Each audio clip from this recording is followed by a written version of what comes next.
Well, hello everyone, it's your bud. In today's video, we're going to be going over a Kobold wizard character that I made in the past few days. It is a celestial evocation wizard and a necromancer combined into one. Now, there's a few different inspirations for this. Inspiration number one is that my disability has really been it's been awful the past few days, and it just hit 80 degrees in my apartment.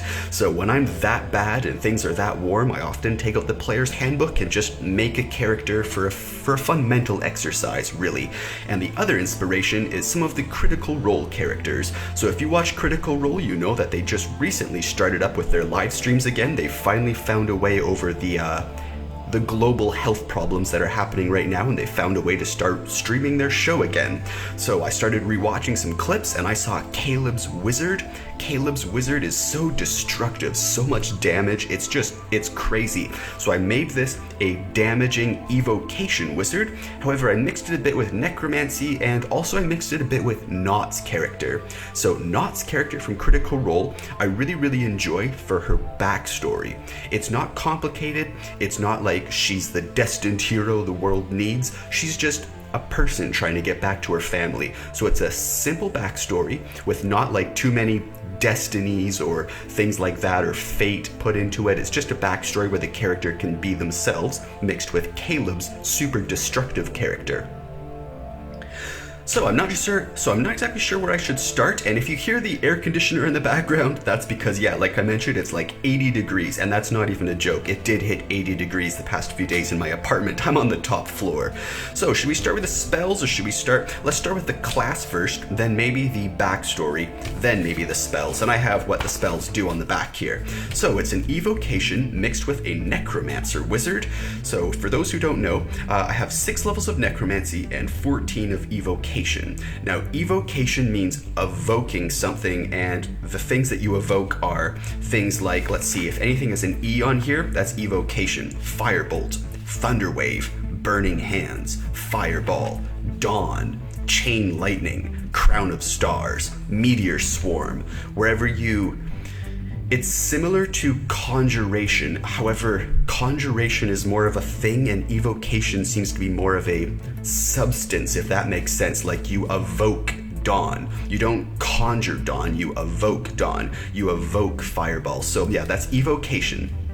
Now, when you start out with an evocation wizard, there's a few different things. I can't remember exactly what level you get all these. I know the final one is level 14, but the few different things you get as an evocation wizard are: 1, you get to sculpt your spells. So you get one person plus whatever the spell level you used. For example, if I was doing a first level spell, you'd get one person plus one other, and they become safe from your evocation spell. So if I thunder waved at first level, I'd get to pick 2 people that would not be hurt by it.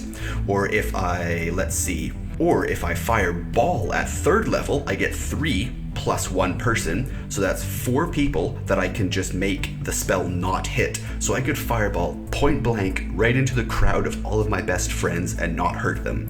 So that's the sculpt option, and that's only for evocation. So you can sculpt Firebolt, Thunderwave, Burning Hands, Fireball, Dawn, Chain Lightning, Crown of Stars, and Meteor Swarm, which is pretty good. So you can make your friends safe from any damage that you use on those spells. Number 2 for the evocation wizard is the cantrips bonus.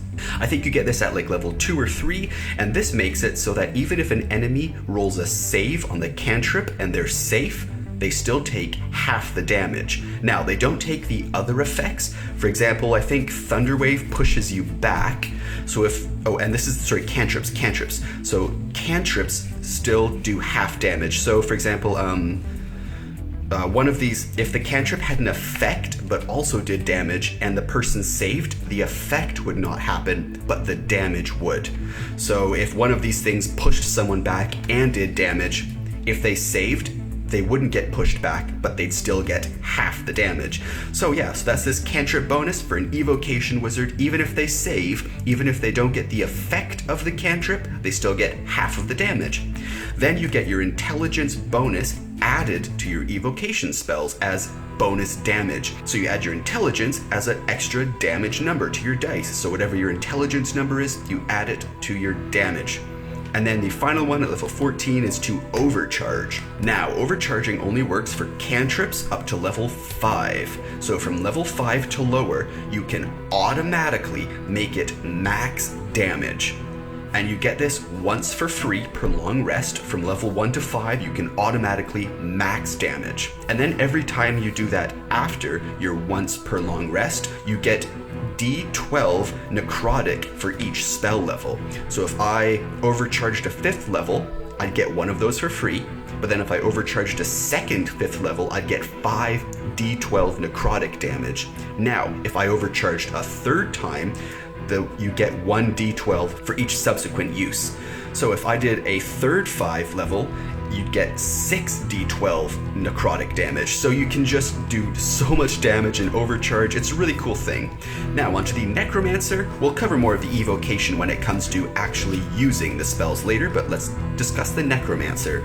So anything that you kill with a spell level of 1 or more, you get 2 times that spell level in health points. So if I killed a being with a level 5 spell, you get 10 health points back.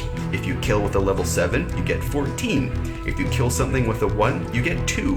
However, if it's a necrotic spell, you get 3 times the spell level. So let's see which spells are necrotic here. Let's see, I have N, so Toll the Dead is necrotic. Let's see, False Life is temporary hit points to you, that's not it. Vampiric Touch is necrotic. Blight is necrotic. Negative Energy Flood is necrotic. Oh, that's probably a bit out of focus for you there, wasn't it? Finger of Death is necrotic. And Alakazim's Horrid Wilting is also necrotic. So yeah, anything that you kill with those, you get 3 times the spell level in health points. Isn't that incredible? Now, the other thing you get is to Animate Dead. You get that as a free bonus spell. So if you don't already know Animate Dead, and I think this is level 6 maybe that you get this. So yeah, you get a free Animate Dead that you can just use once per long rest, I think, for free. And that Animate Dead spell has a bonus compared to a normal one. You get an extra corpse per cast. So every time you cast Animate Dead, you get a bonus corpse. And each of your undead have bonus health equal to your wizard level, and they do damage equal to your wizard proficiency. They do bonus damage equal to your wizard proficiency. So they have your wizard level as extra health and your wizard proficiency as extra damage. So they do more damage, they have more health, and you get 1 more per cast. So that's the Necromancer mixed with Evocation. And now let's go down here to first level. Now let's discuss this first level character, starting with their backstory. So our Kobold Wizard starts out at level 1 with 3 cantrips and 2 first level spells. I believe this Kobold Wizard would start deep below the earth, potentially serving a dragon or maybe even a Draco Lich, and that's where it learns some of the necromancy from. It will start out as a necromancer and then eventually go towards an evocation wizard, and then after doing that will probably go back to have the final few levels in the class be necromancer. So let's start. This kobold was shunned from the group because it was an albino, and when it was shunned, it managed to piece together a few pieces of information and learned a bit of necromancy. So the cantrips it has are Toll the Dead, Firebolt, and Mage Hand, and the spells are False Life and Find Familiar. False Life gives you a bonus health. It's like an overshield sort of. It gives you temporary health points. Now, as I mentioned, this kobold was shunned by its group, but down deep below the earth, there was one other thing that it found. A celestial. Now, I'm not exactly sure, but I think this would be an Azamar that somehow made its way down deep into the low earth. I think it's maybe hiding from something, it had to escape somewhere, or maybe it just had a random teleport and it somehow ended up down deep below the earth. Now, this celestial finds this shunned albino kobold at first level and starts to teach it some magic. And this celestial Azamar can start teaching magic and starts passing on information and starts passing on its sort of, not like dream or anything like that, but like, oh, it sees something that could potentially rise to more than it is, and it wants to both assist it and see that kobold potentially be all it can be and maybe help out the cause that this Aasimar believes in. And for those who aren't aware, Aasimar are like basically the angels of D&D. So you have an albino shunned kobold from a group that maybe worship a Draco-Lich, and it was shunned, but nearby in this place was a hiding Aasimar, a fallen celestial, that takes this shunned kobold under its wings and starts teaching it. Now eventually, this celestial we find out was actually poisoned somehow, and the poison eventually takes its life and it dies.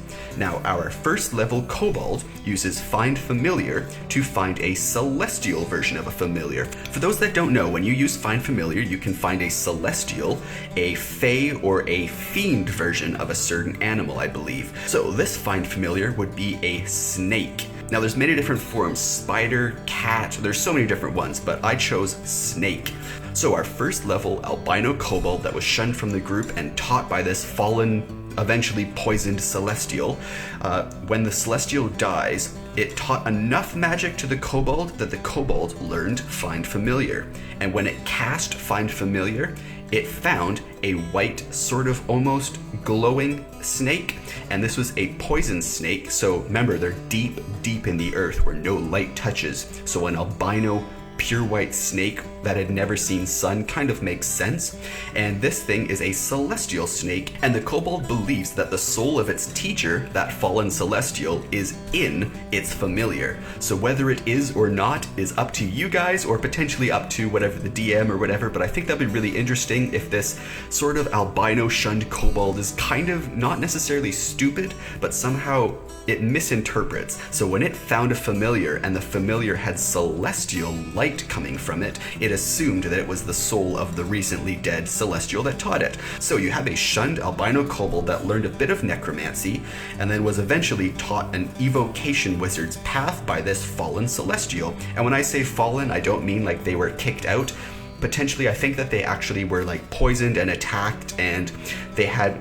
So I think the Celestial's backstory is that they were teaching someone, and the person they were teaching had a rival that was jealous and attacked. So the Celestial's backstory is that the Celestial was teaching someone, and the person they were teaching had an enemy, and that enemy attacked them. So the Celestial lost their student and got attacked and poisoned in this, and then eventually had to leave Celestia or whatever, and then found this place deep in the dark. And then since its protege died, since its apprentice died, since it was attacked and poisoned, it had no one to teach its skills to. It was at the end of its life, and then it finds this albino kobold shunned by the group and thinks, well, maybe this kobold could be the one to take on the path. So yeah, that's what we have here.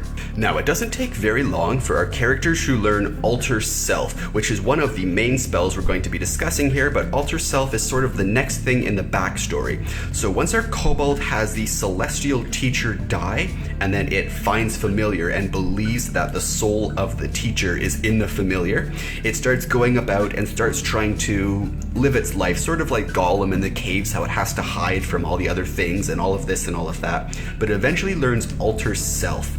And Alter Self gives it the ability to not look like an albino kobold, but a kobold of its regular group. So therefore it can blend in, and eventually it has enough magic to make it out from deep down below, from the Underdark to the surface. So, and then that's when it starts beginning on its path, and yeah, there's a few more different things with the backstory here. However, I think we should probably start with the spells now. So for cantrips, we have Toll the Dead, Light, Firebolt, Mage Hand, and Message. Now, I like to think that at first level our character uses Mage Hand and then has that poisonous snake sort of there, so that way it can Mage Hand the poisonous snake wherever it wants and then cast spells through the familiar. So it could like Mage Hand the snake up onto a ledge, leave it there, and then cast a spell through the snake, because that's what the familiars are good for. You can cast spells through them.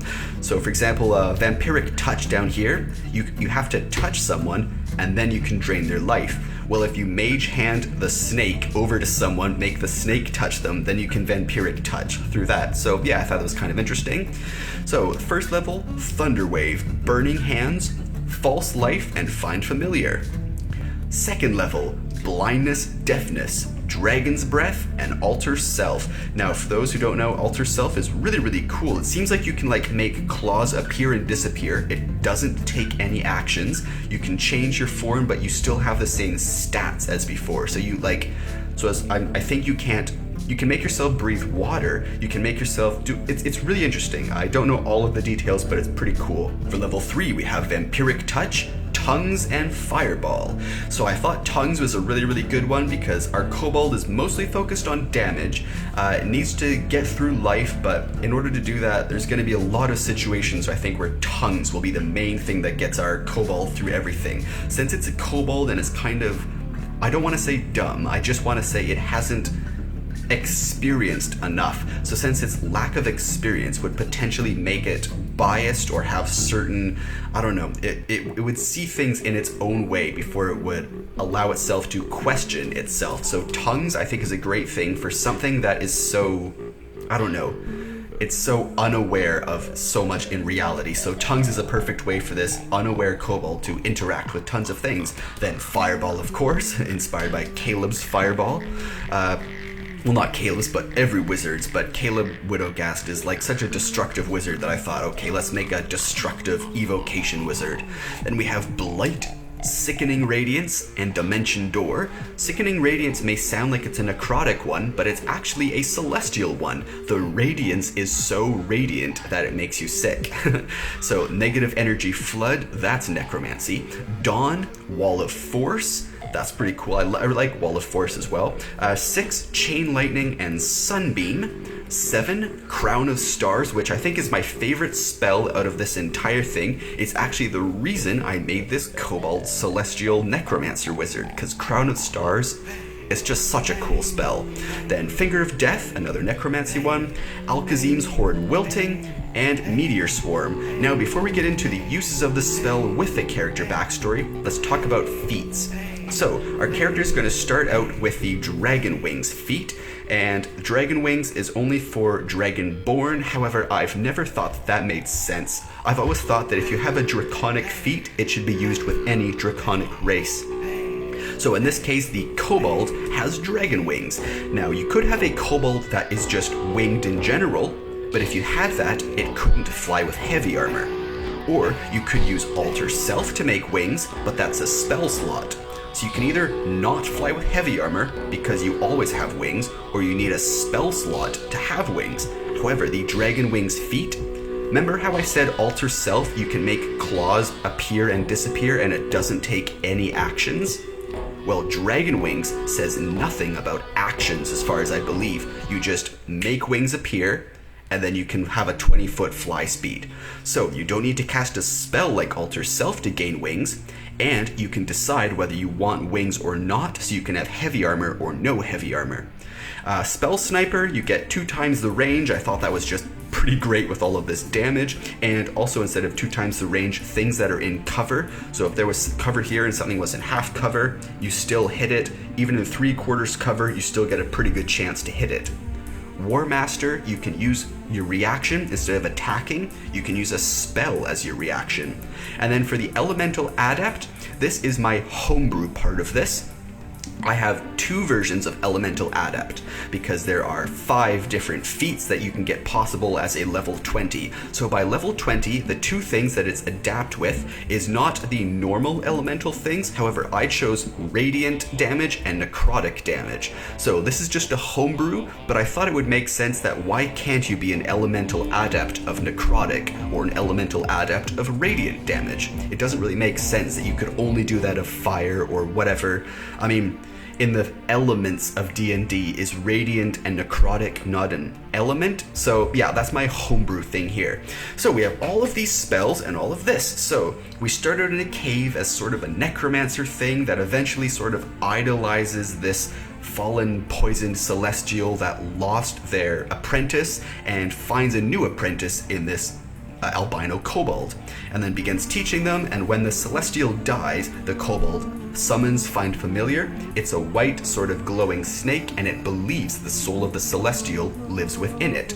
And also when the celestial died, it gave its wizard's tome to the Kobold. So that's where the Kobold gets its wizard's book from and can learn these spells. Okay, so as I mentioned, this has two inspirations. Number one was Nott's character from Critical Role, who is so interesting to me because her backstory is just so, I don't know, it's not like you're the sole savior of the world, oh, you have the destined key to open the doorway to... It's none of that. It's just a person trying to live their life, and that's why I like it so much. So the fact that this Kobold hasn't inherited any destiny, I mean, sure, it became an apprentice of a Celestial, but there wasn't any purpose other than the Celestial passing on its knowledge to an apprentice, right?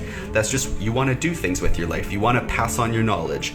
And so this thing, it does have something to live up to. It has a purpose, it has a goal, but it's not like world-changing. It's be what you can be because someone hoped you could be that, and see what you can do with that. That's sort of its backstory.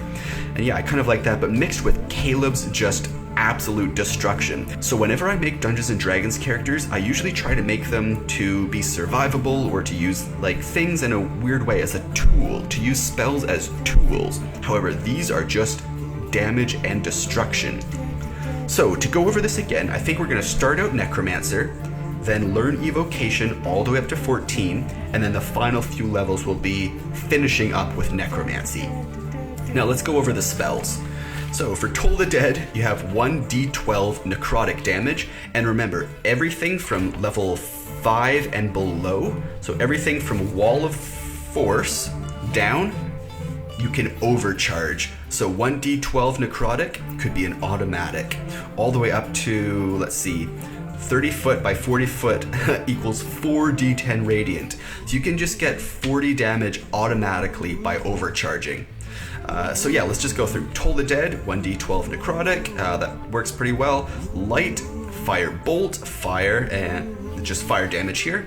Message and Mage Hand. So Mage Hand again is pretty good just for everyday things or to potentially carry the familiar in. Thunder Wave, 2d8 thunder damage, and it's Evocation. So Firebolt, Thunder Wave, and Burning Hands. Remember, you can sculpt it. That's the Evocation, Sculpt. So you get one person for free being safe plus whatever spell level you spent on the spell. And those are how many people can be safe from it. Burning Hands, 3d6 fire. False Life is 1d4 plus 4 temporary hit points, or 5 health points per level. So yeah, that's an or. Find Familiar, again, just a good use. Blind and Deafen, I really like. So we're going for a sort of like radiance thing, but mixed with a necrotic sort of like core if we need to. Dragon's Breath, 3d6, and you can choose the type. And Alter Self is going to be the main thing for this Kobold. So the Kobold doesn't want to be seen as a Kobold, so it's probably going to use Alter Self to look like a gnome or a halfling or something most of the time. Because I don't think the Kobold would just be... I think the Kobold would just get weird looks or whatever, so Alter Self would be one of the main spells that the Kobold uses, just to make itself look different, and I'm going to stop here before we go to the rest of the spells. So this Kobold character was inspired by the Celestial, and it's inspired to do good, and the way it does good is not in the form of the gnome. Now, Alter Self is used for multiple purposes. Number one, so the Kobold doesn't look like a Kobold and won't get called out for it, and number two, so it can use all of the Necromancy abilities without any like potential drawbacks or people like chasing them down for using Necromancy. So as long as it's not in the form of a Kobold when it's using Necromancy, it's safe. So when it uses Alter Self, it has an alternate form. It turns into a great purple dragonborn. This purple dragonborn, so the Kobold grows, and as it grows, the cloak that it's wearing sort of like unfurls and gets longer and longer, and then so you have this like Kobold in a black cloak with like ruffles and ruffles of clothes, but then as it grows, the clothes go to the perfect length of a dragonborn, so it's a large, strong, muscly purple dragonborn with sort of like purpley black scales. And this other form, this other personality, would be how our Kobold takes on to save people. Basically like a superhero thing, right? It has an alter ego, so it turns into this So it still has the stats of a Kobold, but Alter Self can make you have a real physical alteration to your body. You can make things completely different. So it would turn into a large muscular dragonborn, and all the clothes that it's wearing that are so like ruffled and layered, when you realize it grows to the large size, those clothes actually fit perfectly. So it's wearing a black cloak, sort of just like plain white shirt, black pants, and it's like, I don't know, it's this purple dragonborn, and I chose a name from a different TV show. Let me know if you recognize this name. But in this form, it's known as Dragoon the Great. So Dragoon the Great might show up and just Crown of Stars something, or Finger of Death something, Dawn something, Wall of Force, Sickening Radiance, Alkazine's Horde Wilting. Like, so in this form, it can do all the good it wants without any like suspicion for using necromancy or whatever. So yeah, it has sort of an alter ego personality. So if it wants to, and it doesn't want to be known as this little tiny kobold that like people second guess and all of this, it turns itself into a large, strong purple dragonborn, well, purpley black scaled dragonborn. And then yeah, that's Dragoon the Great, where it goes around and just has no qualms about using its most destructive necrotic spells in public, as long as it can do good and save people. Because remember, it believes that the celestial is in its familiar, so it like talks to its familiar and like, oh, should we save this? Should we help that person? Anyways, that's another big thing about Alter Self. I thought that would make this character really, really fun if they had the ability to alter self to just sort of roleplay a different character within that. Now there's Vampiric Touch, which does 3d6 necrotic, and it does say that it refills 50% of your total health points, which is absolutely incredible, but you have to touch. However, if you use, let's see, where is it? Dimension Door down here, or if you use Mage Hand to make your familiar get to that person and touch, if the familiar touches them, you can Vampiric Touch through your familiar and gain half of your life total back, I believe. Let me know if that's wrong down below, but I think that's right. Now, tongues, you can understand any language spoken for an hour, I believe, but you cannot understand, I think, codes and things like that. Fireball, 20-foot radius, 8d6 fire, and evocation again. So if I was doing fireball at 3rd level, you'd get 3 plus 1 bonus. So you get 4 people that you could say, well, those 4 people, they get no damage from this fireball, and you could fire it right in the middle of it. So if an enemy is holding a knife to your friend's throat, you could fireball directly at your friend and they still wouldn't get hurt. Blight, 8d8 necrotic, and remember, this can be maxed out, overcharged by the evocation wizard. So 8d8 automatically necrotic. Sickening Radiance is 4d10 radiant damage plus 1 level of exhaustion. Isn't that so cool? So I think that Sickening Radiance and Crown of Stars are really good ways to describe this kobold celestial evocation / necrotic wizard. Because think about it, 4d10 radiant, which if you overcharged, 40 radiant damage plus 1 level of exhaustion per spell cast. That's really, really cool. So you can exhaust people, you can blind people, you can like do necrotic stuff, you can blight them, you can Vampiric Touch. Then there's a Dimension Door, which is great, 500 feet of movement for either you or your familiar. There's Negative Energy Flood, 5d12 necrotic, and if you die by this, they come back as a zombie under your control. So if you kill someone, they're automatically a zombie under your control. And remember, with all of these spells, you have the Necromancy thing. So if you kill a being with level 1 or higher spells, you get 2 times that spell level in health points, or 3 times if it's a necrotic spell. So if you max out your Negative Energy Flood, if you overcharge it, let's see, is Negative Energy Flood, yeah, it's 5. So if you could get 50, you can get 60 necrotic damage as an overcharge, and if they die, they come back as a zombie, and if they die, since it's level 5, you get 15 health points back. Like, how cool is that? So then there's Dawn, 30 foot wide by 40 foot high, and it's 4d10 radiant damage. Again, evocation, so you can make that not hit your friends. And for some of these ones like Dawn or Sickening Radiance or For those ones, I believe, or Crown of Stars, I believe they come from the tome book, the wizard's tome that was inherited by this kobold. So this wizard's tome has a few things in it that is like that. Now, Wall of Force is an interesting one. You get 10 by 10 squares or something like that. It's a giant, like just wall of, it says insurmountable Wall of Force. So I don't think anything can pass through it. I don't think anything can damage it. However, if you put it sideways, does that mean that you can't fall through it and you can just put a Wall of Force sideways over a canyon and walk over it? I'm not 100% sure if insurmountable Wall of Force means impossible to even stand on or walk on. I haven't quite decided. But Wall of Force you could use to say something's coming through a giant portal. There's like a giant portal and then all of a sudden something's coming out, you just like Wall of Force them. Or Wall of Force could be really interesting. It's a shield basically. Chain Lightning, you get 4 targets. They have to be a certain range from each other, but up to 4 targets each take 10 d8 lightning damage. And again, it's Evocation, so you can Chain Lightning while bending it around certain people as the Evocation wizard, so you can keep people safe. Sunbeam, 6d8 radiant plus blinded. Now for Chain Lightning and Sunbeam, you can't overcharge. So unfortunately, all of these ones you cannot overcharge.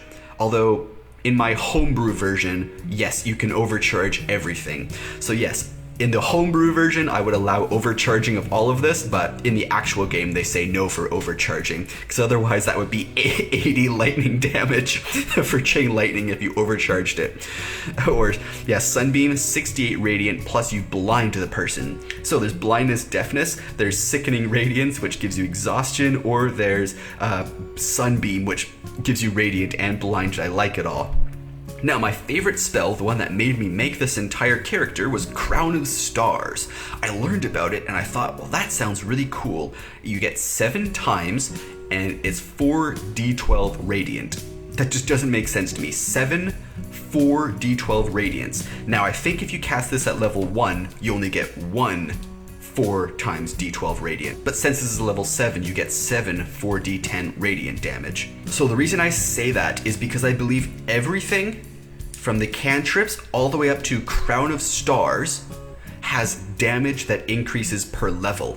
So if you Thunder Wave at 1st level, it's 2d8. However, if you Thunder Wave at 7th level, that would change. And I'm so out of it right now, I'm not even gonna bother with the math. But I think everything from cantrips all the way up to Crown of Stars is damage per level. So if you Chain Lightning at 6th level, you get this, but if you could Chain Lightning higher and get even higher damage. However, everything under Crown of Stars doesn't increase by increasing the level. So then you have Finger of Death, 7d8 plus 30 necrotic, and if you die, you come back as a zombie under my control. Alakazim's Horrid Wilting, 30-foot cube, 12d8 necrotic, and all plants wilt and die. This is one that I think, like, if the Kobold decided to use Alter Self and turn into that Dragoon the Great form, that sort of like purpley black Dragonborn, if her character was in the form of Dragoon the Great, then they would probably just use that with no hesitation, like 30-foot cube of wilting and like, I don't know, just like fear and presence and intimidation and all of that, but could also use Crown of Stars just as easily. So that's not something that I think the main character would use, because if the Kobold was in the form of a Kobold and used Necrotic, it's probably not going to be liked by most people. And then finally you have Meteor Swarm, 40-foot sphere, 20d6 fire, and 20d6 bludgeoning. Now, like I said, you cannot overcharge these. You can only overcharge up to level 5, so that's everything up to Chain Lightning.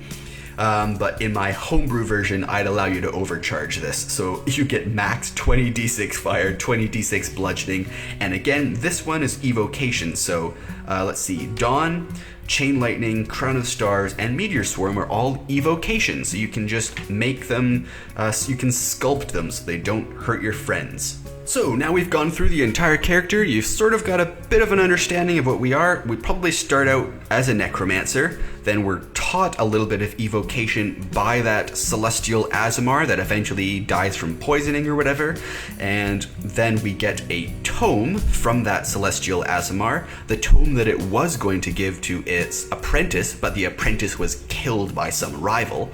So there is potentially a rival out in Celestia to meet up with, and there is the actual Dracolich from the Kobold group or pack that the character came from. So there are potentially dangers to be fought, things to be done. However, I think the main goal of the character would be to fulfill the wishes that the Celestial had for it, and the Celestial had just a hope that this Kobold could inherit the, I don't know, mantle of responsibility or whatever that the Celestial had. Nothing like world-changing, just when I say mantle of responsibility, I mean whatever it had in its heart that it wanted to be. So if this Celestial could teach the Kobold to be good, then the Kobold could potentially use Alter Self to like turn itself into Dragoon the Great, and then just willingly use all of its most destructive or strongest spells, or even any Necromancy spells in public without any recourse of people knowing that it's the actual Kobold. So let's start with Necromancy, then go to Evocation. After that, we'll finish up to go to level 20 with the last levels of Necromancy.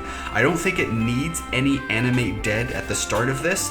I first thought it would be interesting if it started out with Animate Dead down deep below the earth, but you don't need that if you have Find Familiar. So it starts out with just enough Necromancy to know a few spells. Then it goes Evocation up to maybe like the 14 levels of Evocation, so maybe then it's like 16 levels total. And then the last 4 levels are Necromancer, where it's the last 4 levels it learns things like Finger of Death, Alkazim's Horde Wilting, and Meteor Swarm and stuff like that. But yeah, it's got this inherited book of a celestial Aasimar. It wants to potentially do good in the world, and it believes that the soul of this celestial Aasimar resides in its familiar, which is a celestial version of a poison snake. Like I said, you can have many different familiars. You can have cats, octopus, spiders, anything like that, and they can be either fey, celestial, or fiend. So this is a... Oh, and there's also the snakes. They did mention that you can have a poisonous one. So yeah, a poisonous celestial snake being carried by a white albino kobold that eventually learns both Evocation of Radiance Evocation Wizard mixed with a Necromancer. So it can do horrible, horrible damage like the Horrid Wilting or Finger of Death and control people even after they've died. Or it can just do things like blindness, deafness, chain lightning, sunbeam, sickening radiance, dawn, wall of force. I really like this character. So as I mentioned, it's sort of a mix of Caleb's Destructive Wizard mixed with Nott's, I don't know, not too complicated backstory. Oh, and as it says down here, all spells up to Finger of Death equal damage per level. So everything up to Crown of Stars, you get damage per increasing per level. So Thunder Wave, 2d8 thunder, but that's only a level 1, and that increases per whatever level you use it at. So yeah, some of these do tons of damage. You can overcharge, you can sculpt, you get your intelligence bonus to your evocation. You get the cantrips, even if they save, they still take half damage. They don't necessarily take the effect of the cantrip, but they take the damage of it. And then the Necromancer stuff at the end, so it'll finally level up to be a level 20 wizard with Evocation and Necromancy. So that's the Kobold. I haven't really figured out a name. I thought potentially Raid, like R-A-I-D, as in like someone that raids, but also like Radiant. I don't know, like short for Radiant. I don't know. I thought Raid might be an interesting one, but I really haven't decided. I think this Kobold would wait to potentially choose a name from something that it felt important in, whatever. So yeah, have fun with this, enjoy. Maybe you can come up with what this celestial... Maybe you can come up with more stuff about how the celestial that taught this kobold eventually ended up in the Underdark poisoned. Maybe you know some really cool ideas for that, or yeah, just let me know down below. So as I mentioned, it's super warm. It's almost like 80 degrees in my apartment right now. The only reason it isn't is because I have the air conditioner on. I've been in so much pain lately, so I'm just taking a few days off, and I made up this character in the past little bit, and I thought I'd share it. So yeah, first level, you start out with just Toll the Dead, Firebolt, and Mage Hand, and False Life and Find Familiar. At 6th level, you have a lot more: Toll the Dead, Light, Firebolt, Mage Hand, and all the spells from level 1 to level 3. And then by 10th level, this character has all the spells from level 1 to 4, plus Negative Flood and Dawn, Negative Energy Flood and Dawn. So everything from 1 to 4, plus Negative Energy Flood and Dawn. So that's by level 10, you already have a ton of spells. even by level 1, it sort of fits the theme of this. And then, yeah, by level 10, you have everything up to there. So, yeah, and then by level 20, everything up to there. And remember, dragon wings that it can just make sprout or take away whenever it wants with no penalty. Spell sniper, 2 times the range, and people can't hide and cover. War caster, so you can use your spell instead of a reaction as an attack. You can like spell as a reaction. And I put elemental adapts as radiant and necrotic. Now, that's not really real, that doesn't actually happen in D&D, but I thought that'd be pretty cool. So that just means that things don't get resistance to your radiant spells and they don't get resistance to your necrotic spells, I believe. Yeah, and I kind of like this character. Really, really interesting character, sort of like the light mixed with the dark. I don't know, I really like it. Sort of something that was brought out of the darkness into the light and seeks to do so for others. Yeah, that's sort of the best way to describe this character, isn't it? So, do you think this kobold would survive? Do you think this kobold is a good character, or do you think this is a pretty weak wizard and you've come up with better ones? Let me know down below what you think of this character. Yeah, leave this video a like if you want some more original Dungeons & Dragons characters like this in the future. Subscribe for daily videos. I make at least one video every single day, and I will be getting back to my normal self eventually, but I worked a bit too hard, so I need to catch up on some rest, and I'm also trying to work on the 100 subscribers special in the background. So once we hit 100 subscribers and I've finished all of that, I should be potentially back to my regular uploading schedule soon. And I still do daily uploads, but the content hasn't been quite as good because of copyright, health, and working on that 100 subscriber special. So stick around for the next few videos. Hopefully you enjoyed learning about this Radiant Evocation / Necromancer Wizard raid. At least that's what I think I'm going to call him right now at the end. So thanks for watching, everyone. Have a great day. I'm going to go have a rest. I'll see you in tomorrow's video.